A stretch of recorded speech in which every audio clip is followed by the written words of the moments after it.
वो यदि आगे बढ़ गया तो उसका तो मान सम्मान होगा, हमारा मान सम्मान खत्म होगा। लेकिन ये सिस्टम क्या बोलता है कि जितना आदमी इसमें आएगा वो जरूर स्टेप बाय स्टेप आगे बढ़ेगा। क्यों कि ये बिजनेस सबके लिए, সবার জন্য এই ব্যবসা যদি আপনি চান।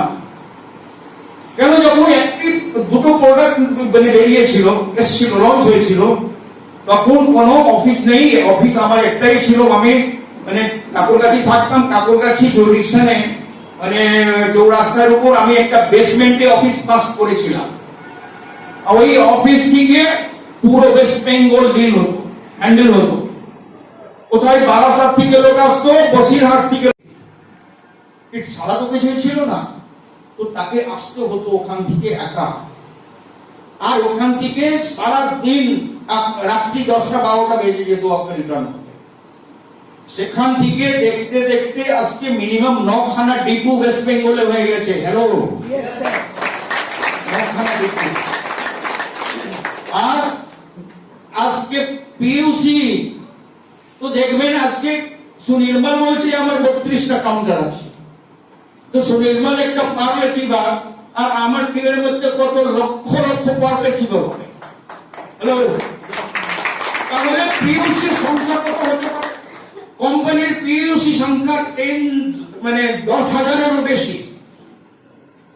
সেদিনকে কেসিজি নিজে বলেছেন কি 160খানা ডিপো রানিং, 160 ডিপোজ আর রানিং। আর মিনিমাম 50টা আন্ডার প্রসেসে আছে। এই বছরে দেখবেন কি ডিপোর সংখ্যা মিনিমাম 200-র উপরে হয়ে যাবে, 200 ডিপো। এবার আরো উনি বলছেন কি আমি চাইছি প্রতিটি ডিস্ট্রিক্টে একটা করে ডিপো করব।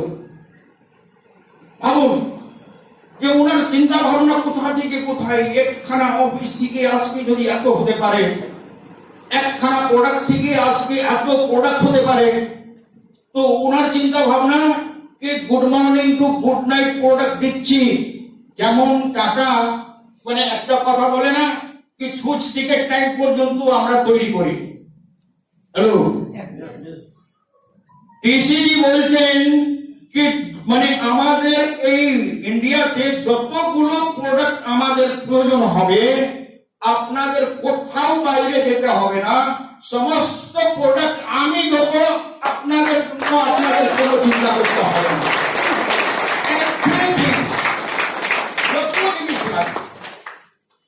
তো আজকে উনার চিন্তা ভাবনা তো বিশাল বড়, কিন্তু আমরা এখন একটু চিন্তা ভাবনা করি কি আমরা এখানে কি করতে পারি। কেন কোম্পানির কাজ এগিয়ে যাচ্ছে, কোম্পানি ব্যবসায় উঠছে, কোম্পানি কিন্তু বিশাল বড় জায়গা করছে। আর আমরা নেটওয়ার্কার যারা আমরা এই সিস্টেমে আসছি, এসেছি বা আসবো, তারা ভাবুন আপনার লাইফ এখানে চেঞ্জ হতে পারে, কিন্তু লাইফ চেঞ্জ করার জন্য আপনাকে একটা সিস্টেমে আসতে হবে। এই সিস্টেমে আসতে গেলে আমি বলবো 3টে জিনিস আপনাকে করতে হবে, যাকে বলা যায় ABC। A means A for attitude, আপনার বিশ্বাস, আপনার টার্গেট, আপনি কি চান, আপনি কি হতে চান এই কোম্পানিতে, এটা আপনার অ্যাটিটিউড বলে দেবে। আর তারপরে হচ্ছে B for believe, আপনার এই কোম্পানির উপরে কতটা বিশ্বাস আছে, কতটা ভরসা আছে, কতটা আপনি এই কোম্পানিকে ভালোবাসেন, কত প্রোডাক্ট গুলো আপনি ইউজ করেন, কত প্রোডাক্টের উপর আপনার ভালো একটা চিন্তা ভাবনা হয়েছে। তো এটা বি ফর বিলিভ। আর সি ফর কমিটমেন্ট, কি আপনি সত্যি কি এই কোম্পানিকে বিশ্বাস করে এখানে আপনার লাইফটা করতে চান। যদি বিশ্বাস করেন এই কোম্পানি যদি আমাকে এই জায়গা দিতে পারে, আমার ডাউনলাইনকে সেই জায়গা দিতে পারে, তাহলে ওই কোম্পানি তো আপনার জন্য আছে। তো ওই কোম্পানি আপনাকে কি করে সেই জায়গা দেবে, তার জন্য আমি একটা ছোট্ট গল্প বলে দিচ্ছি। एक दिन बैंक में ग्रुप को एक तालाब से दूसरे तालाब की तरफ जा रहा था। उसमें से दो बैंक क्या हुआ कि बहुत बड़ा गड्ढा था, उसमें गिर गया। जब उसमें गिर गया तो ऊपर वाला जो था सब देख रहा है क्या रे, तो इतना नीचे गिर गया कि अब तो उसको उठना बड़ा मुश्किल है। वो उछल कूद कितना भी करता है, अंदर में पत्थर था, जितना बार गिरता है उतना बार उसको चोट लगता है और वहां से ब्लड निकलता है। फिर भी वो मैंने जंप कर रहा। ऊपर से जितना मेढक था वो बोल रहा है कि देखो अब तुम निकल नहीं पाओगे, गड्ढा बहुत ही गहरा है, इसलिए अब वेट करो। अब ऊपर गॉड को बोलो कि भाई बचाओ हमको, कैसे जितना दिन बच सकते हो बचो, लेकिन निकल नहीं सकते हो। दोनों जंप कर रहा था।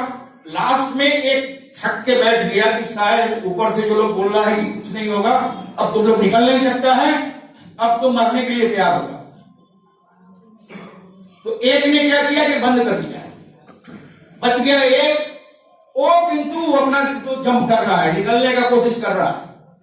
तो नीचे जो था वो भी उसको बोलना शुरू किया कि तुम काहे को इतना परिश्रम कर रहा है, अब हम ऊपर नहीं जा सकते, हम तो बैठ गया, तुम भी बैठ जाओ। तुम कौन सा दारा सिंगा औलाद है कि तुम इतना बड़ा जंप मार देगा ऊपर में।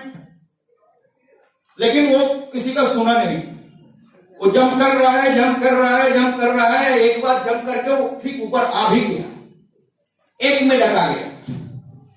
जब एक आ गया तो ऊपर वाला सब आश्चर्यचकित हो गया, क्या। अब उसको सब मिलकर पूछता है कि तुम कैसे आया, इतना बड़ा गड्ढा कैसे पार कर दिया। वो किसी को कुछ बोल नहीं रहा, सबको डाउट हुआ क्या बात है, बोलता नहीं है। तो उसमें से वो इशारे से उसको बताया, एक्चुअली वो मेढक जो था वो मैंने बहरा था, वो कान से नहीं सुनता, कान से नहीं सुनता था। तो क्या किया, वो उसको समझाया कि देखो जब हम नीचे गिरा और जब जंप कर रहा था तो हमको पता चला कि तुम लोग हमको बोल रहा है कि यस रेडी, मैंने लपाओ लपाओ लपाओ, तुम जरूर निकल जाओगे, तुम जरूर निकल जाओगे। हम ये सोच करके अपना हम जंप लगाता रहा और अंत में हम निकल गया। क्यों निकल गया कि वो बहरा था। अगर उसको कान रहता तो जितना वो ना सुन रहा था, नहीं होगा नहीं होगा, काहे चेष्टा कर रहा है, तुम मर जाओगे उसी में, अब निकल नहीं सकता। तो इस बिजनेस में भी आप लोगों को जब बाहर निकलेंगे तो आपका रिलेटिव, आपका आत्मीय स्वजन, आपका पारा प्रतिवेशी यही बोलेगा, निगेटिव बोलेगा, निगेटिव बोलेगा, निगेटिव बोलेगा, निगेटिव बोलेगा। आपको आगे से पहला हो जाना पड़ेगा। जब आप उसका बात नहीं सुनोगे तो आप सक्सेस हो जाओगे, जब उसका बात सुनोगे उसी के जैसा फेलियर होकर वहीं बैठे रहोगे। हेलो, इसलिए बाहर वाले का बात नहीं सुनना है। अगर सुनना है तो अपने अपलाइन का बात सुनो। बाहर वाला जितना भी कहेगा नहीं होगा, ये सब संभव नहीं है, नहीं होता है, ये किसी से संभव नहीं है, एक दो कर लिया हो गया, तुम लोगों से नहीं होगा। तो जो लोग बाहर वाले का बात सुनेंगे, पासापासी ये भी तो सुनो कि चारों तरफ बाहर वाला तुमको बोल रहा है नहीं होगा, नहीं सकोगे, नहीं कर पाओगे, लेकिन ये आपका अपलाइन है, वो बोलता है कि हम तुमको रॉयल्टी अचीवर बनाएंगे, हम तुमको अचीवर बनाएंगे। दोनों में अच्छा कौन है? आपका अपना न आपका अपलाइन। अपलाइन का बात सुनना है। अपलाइन का बात यदि आप सुनोगे आप सक्सेस हो जाओगे। यदि पूरा अगल बगल वाले का, अपने शागिर्द का बात सुनोगे, अपने रिश्तेदार का बात सुनोगे, आप जिंदगी में कभी भी सफल नहीं हो पाओगे, क्योंकि वो लोग निगेटिव छोड़ करके पॉजिटिव समझता नहीं है और समझने का कोशिश भी नहीं करता। वो कम समझेगा, जब आप करोड़पति बन जाओगे तब वो आपके पास आएगा कि अरे हाँ, हम तो जानता था कि तुम में काबिलियत है, इसलिए तुम कर लिया, ये बहुत अच्छा किया, अब हम तुम्हारे साथ हैं। तो जिस दिन आपके अंदर वो योग्यता आ जाएगा, जिस दिन आप यहाँ से अच्छा इनकम करने लगोगे, जिस दिन आप यहाँ से रॉयल्टी अचीवर बनोगे, जिस दिन यहाँ से आप टेक्निकल अचीवर बनोगे, उस दिन आपका पारा प्रतिवेशी भी साथ देगा। वो फिर बोलेगा, वो आपके पीछे पीछे कहावत है कि आदमी को आगे बढ़ने के लिए अकेला चलना पड़ता है। अगर आपको माने जंग जीतना है तो आपको अकेला चलना पड़ेगा। अगर जीत जाओगे तो सारा इलाका आपके पीछे लग जाएगा। हेलो, कैसा लग रहा है? समझ में आ रहा है? तो